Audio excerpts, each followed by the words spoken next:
Hey guys, Jay here. Welcome to Models Memories Weekly, episode 247. Models Memory is a show about nothing and is filmed in front of a live studio audience. This is a show where I talk about painting, modeling, and wargaming experiences from the week.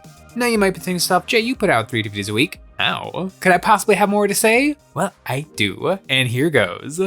This week, I have to issue a retraction, because Grotsmas was not canceled, or I guess it was uncanceled. Games Workshop did not say that they were going to be doing any detachments, and then for the first 4 days of Grotsmas, they did not publish any detachments, but then the detachments all got leaked, and so they published all of the detachments, and we got 6. And presumably 6 is it. They didn't say there's going to be more, but Games Workshop never says anything, and it's impossible to be able to figure out what it is that Games Workshop has got planned. Games Workshop is a big ol' mess, but you know what is not a big ol' mess? EonsOfBattle.com. EonsOfBattle.com is a place to find all sorts of hobby goodies. We got paints, we got wet palettes, we got water slide decals, we got basing toppers and bits, and we also have glue. We got glue in thick and thin, the most convenient sizes for doing all sorts of great hobby stuff. And we even have terrain. It's the best way to support us doing what we do by getting a membership. Each month, members get a credit good for any one terrain pack we've ever made or the brand new one. Our new terrain for December, the Bubble City. Embrace your inner amphibian with this alien encampment. A truly unique series of aquatic structures like the Bubble House, Bubble Command Center, and Bubble Fortress. And it's not just buildings, it also has some powerful defenses in the turret and shield walls. Get ready to get immersed in some underwater goodness perfect for all the popular wargames. Games Workshop has published some detachments this year. I love me a detachment. It's a nice way to change up the way that you play 40k just a little bit, and just faction by faction. But some of them are looking pretty nifty. Although, of course, the first one they published is an Imperial Guard one, and my nemesis Sean, he plays Imperial Guard, and it looks pretty good. Number 1, everything that can issue orders can issue 1 extra order, which is really, really good. I know Sean's already talking about dropping his Scout Sentinels, because now that he doesn't need them to spot to get +1 to hits, it's looking scary. It looks like he's gonna be able to bring another Russ or Dorn, which is, I don't want to fight even more Russes or even more Dorns. But with this ability, they get reroll 1s, and on objectives, they get reroll 1s to wound, which is just real nice. And now that would be really, really cool on like infantry, or maybe those new Krieg heavy weapon teams with the flamethrowers. Like there's a lot of really interesting stuff you can do. Bulgrins maybe. I think they already hit on 3s, so you can potentially bump them up even further. But realistically, you see those buffs to your attacks, and your mind immediately goes to the best things in the codex, the tanks. I don't want the tanks getting any better, but hopefully it won't be that bad. But speaking of not too bad, Chaos Space Marines got a spicy little detachment that is all about Battle Shock.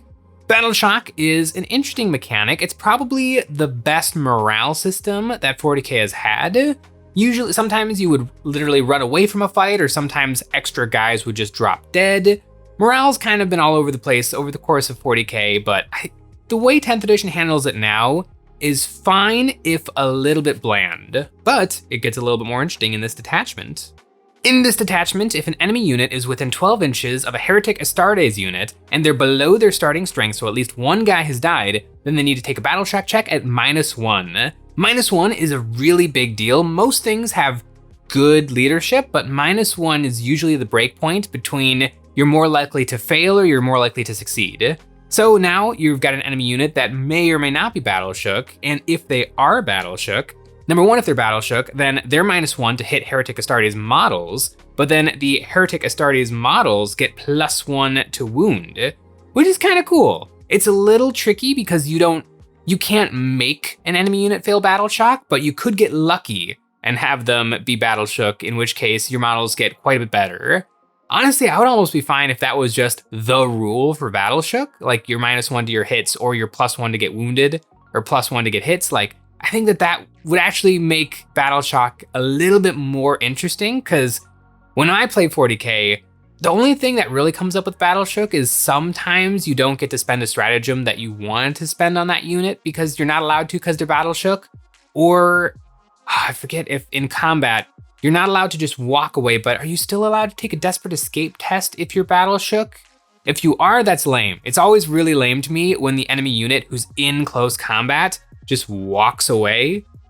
Like, they shouldn't just get to walk away. There should be a little something else. There's a bunch of different units, like in Black Templars, where you can sometimes prevent an enemy unit from just getting to up and walk away, which obviously they should, if they're gonna walk away, I would walk with them. But because it's not my turn, my guys just have to stand there and be like, bye, it was nice fighting with you, but we'll see you next turn maybe. I don't like it. I don't like that rule. It's lame. But speaking of things that are not lame, the Blood Angels detachment is really interesting. You get to reroll melee attacks, wound rolls of 1, which is just really spicy. Doing any shenanigans with the wound roll step is really, really powerful. And if they charge, they get +1 attack, just extra attacks, always good. And if they're battle shooken, they get 2 extra attacks. It's really hard to make yourself battle shocked. In fact, you can't actually do that, but it could be really interesting. I think this detachment is kind of pushing you towards like massive, like a lot of small individual units of like, what is the Death Company Marines? That could be a really interesting way to just pump up the power of regular dudes. I mean, it could also happen to like Brutalis Dreadnoughts. They're not likely to fail a battle shock check, but just getting an extra attack on those big robotic fists is a really, really powerful ability. Is this better than the Blood Angels detachments that already exist? It could be, because +1 attack is really good, and then that stacks with the Blood Angels army ability, where I think, what do they get? +2 strength? Like, do they already get +1 attack somehow? The Blood Angels core ability does edit the actual profile of melee weapons, and so getting extra attacks with that buff stat line is really, really good. I played in a tournament against a Blood Angels player, and his combat was much better than my Black Templar's combat. But I haven't tried again against Blood Angels with the new codex, so I'm gonna have to give that a try one of these days. Speaking of giving things a try, Harlequins have a new detachment. It looks very interesting. Serpent's Brood. I just got some Harlequin models finished. I got the bikes done, and I do have a whole bunch of just regular players that I need to paint up. But Harlequins are a really interesting thing. They're a weird sub-faction in between Eldar and Dark Eldar, and I like to see them get a little bit of love because they kind of don't exist, but they do. They don't have like their own codex, but they do have a couple of their own detachments, and that's a really interesting thing for a very like obscure faction in the game of 40k. Their detachment gives mounted and vehicle weapons sustain hits 1. Always fun to have sustained hits 1. That 6 is actually 2 successful hits instead of just 1.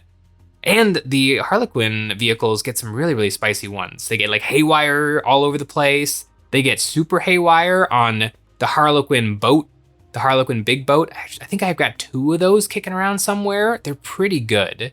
The bikes are not that good, but maybe the bikes with sustained hits on their underslung meltas could be really interesting. Emperor's Children, the new kids on the block for Warhammer 40,000, got a detachment. And is this detachment gonna be better than the best one in the codex? I just played against this detachment and it felt unfair, which probably means it's decent. This one is interesting. You get, on the charge, you get to improve your strength and AP by 1.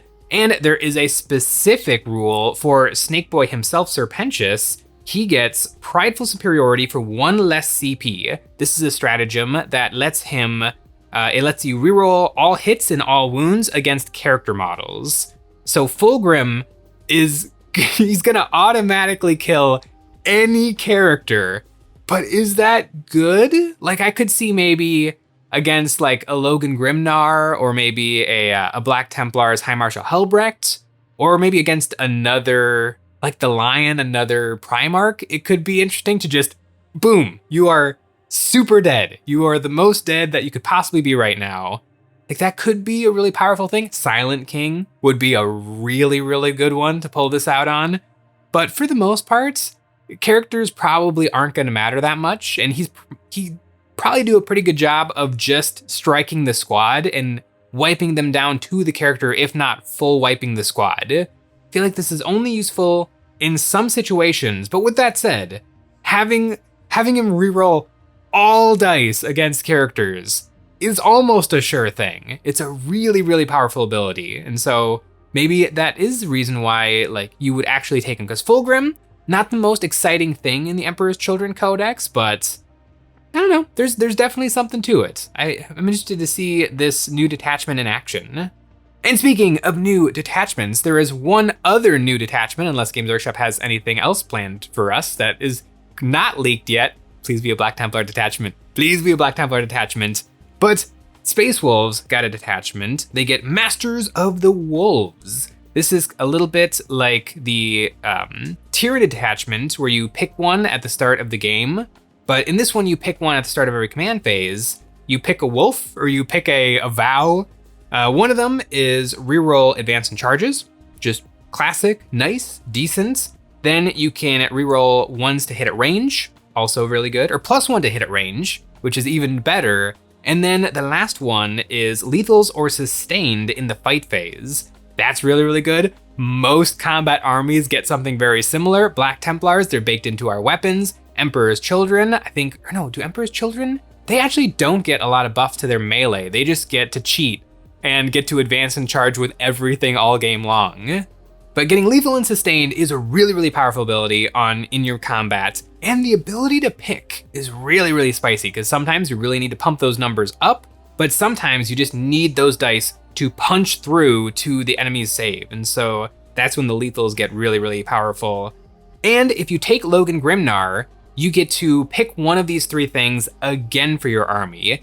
That's almost a necessity because otherwise, you spend one turn and you can only spend them to a maximum of one. So you get 3 interesting turns with an army rule, and then they just turn off. Getting 4 will probably do it. Maybe you don't spend one turn 1, so then you're ready to go for all of the rest of the turns of the game. I think that is a really interesting one. I've somehow never played against Space Wolves. I think I've played against almost everything, but Space Wolves, Custodes, and Chaos Knights, technically. No, I have played against Chaos Knights. It's sometimes it's hard to tell between if you're playing Chaos Knights or if you're playing Imperial Knights because you just see a bunch of those big robots in front of you and your army just dies. It's rough playing Knights sometimes. But these detachments are really interesting. And speaking of interesting, the balanced data slate for the 4th quarter came out today. And it's looking pretty interesting. Not a lot of huge changes. I think Paula's bad at stuff is going to be really sad that Centurions went up. Centurion Devastators, I feel like really did not need to go up. Centurions, their stat line is a little bit pushed, but they're not like a 2-up save with no real shenanigans to their armor save. They don't get any sort of feel no pain or invuln, just that 2-up. A lot of stuff is AP -1, AP -2, so really that's a 3-up or 4-up. It's not that hard to kill Centurions. And so I feel like they did not need to go up in points.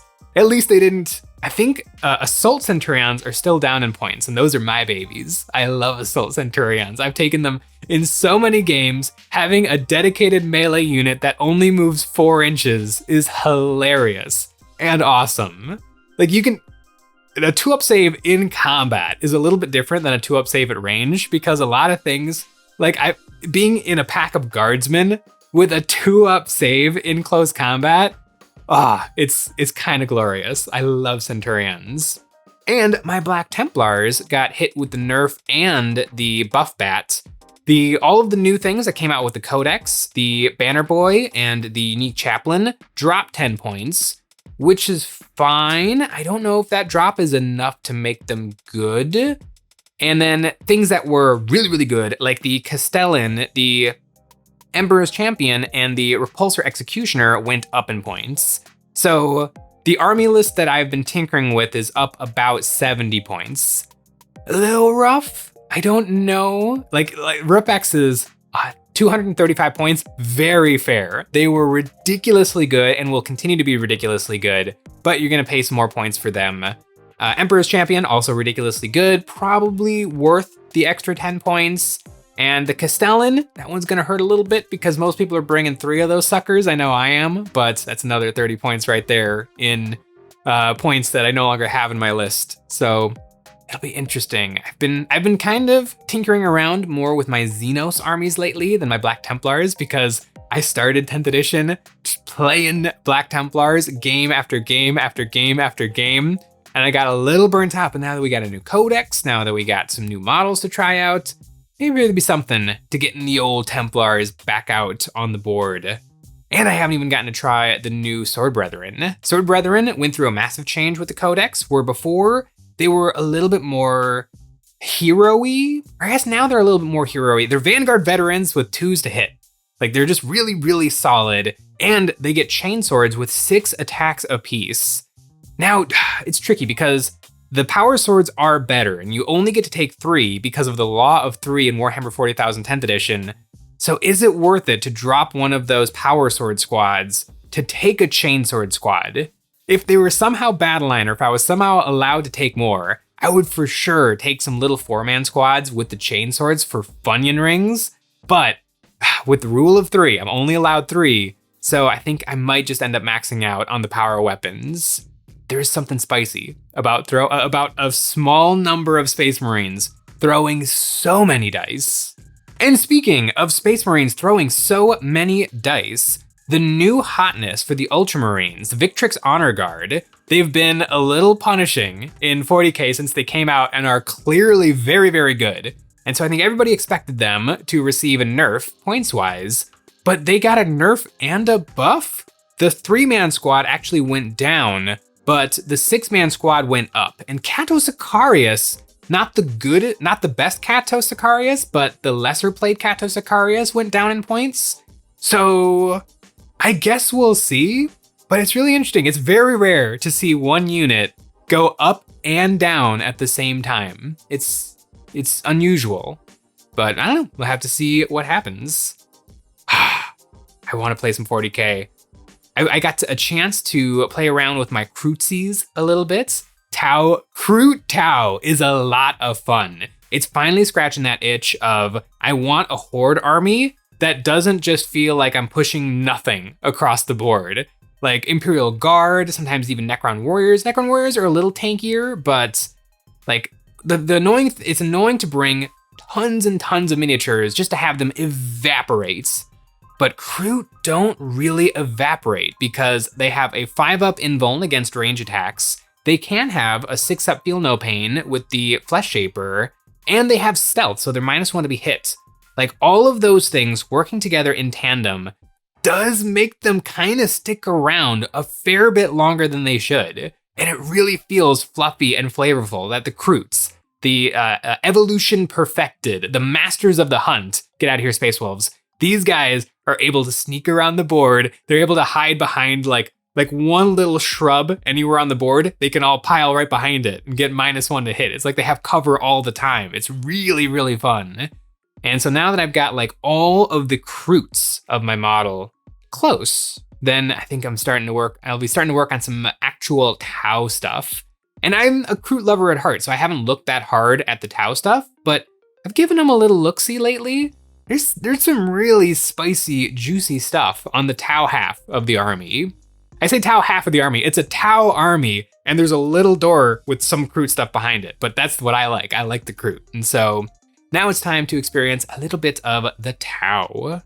Let me know in the comments below if you have tried out any of these new detachments, or if you tried out any of the previous Grotsmith detachments. I really like the Black Templar detachment from last year. No one else does, but plus 2-inch movement on like everything is kind of spicy. It means you don't have to take any transports. I really like it on the Dreadnoughts. They get it with the Walker keyword, I believe. Like, there's some really interesting stuff in that detachment. Was it better than some other ones? Probably not, but it was really interesting, especially at a low points game, like 1,000 points. Getting 2 inches of extra movement across your army is really, really solid. Ooh, and I think now it would stack with the current changes to the Black Templars army rule, because they get the vows now. I don't know, there's some juice to it. I need to play it one of these days. But let me know what detachments you enjoy running. Thanks for watching.